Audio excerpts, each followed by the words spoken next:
So interestingly enough, the iPhone 15 Pro is probably going to be one of the cooler changes I think Apple's going to be making for any of their iPhones anytime soon. And what's even crazier is that every single year we end up getting a new iPhone. The previous iPhones end up going down in value and everything. But from what I'm seeing, the difference between an iPhone 14 Pro and an iPhone 15 Pro, there's actually some pretty big differences this year. So I'm curious to see what the price tag of the iPhone 14 Pro is going to go down at if the 15 Pro is actually rumored to be bringing what it's bringing. The biggest thing and the most important thing that I think Apple's going to be bringing within this specific version of device is probably, you guessed it, USB Type-C. This is probably going to be by far one of the biggest changes that Apple's going to be bringing, and this makes a lot of sense. When we've seen year after year after year, Apple pretty much going through and giving us a lightning port every single year, that is kind of annoying considering that they're kind of now forced to actually change to USB-C. But the biggest thing was that the technology of USB-C has increased and has improved so much that it really only made sense for them to go ahead and switch over to USB-C at some point. So I'm extremely happy that Apple is actually going through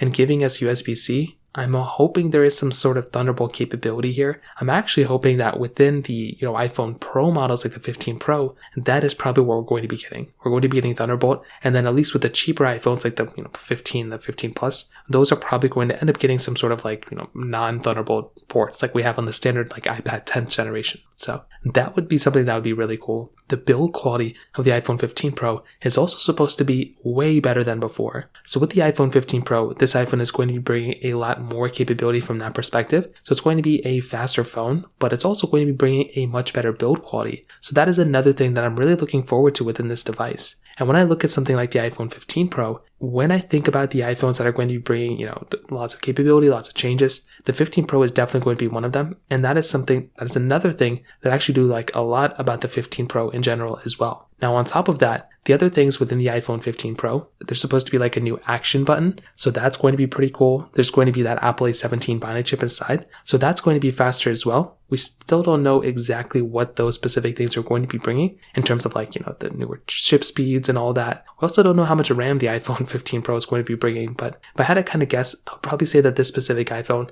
is probably going to be roughly around that 8GB of RAM option. And I think that in and of itself would be another awesome thing going on for this specific device as well. So I think overall, when it comes down to it, this specific iPhone, the 15 Pro, is going to be a solid device, and I cannot wait for people to go and buy this iPhone in the future. So in terms of that kind of covers it up there. If you have any other thoughts or questions, let me know in the comment section below. Hit the like button, that would mean so much, but definitely hit that subscribe button. More importantly than everything else, I love every single one of you guys. Hopefully I'll catch you guys in the next video. Peace out till then.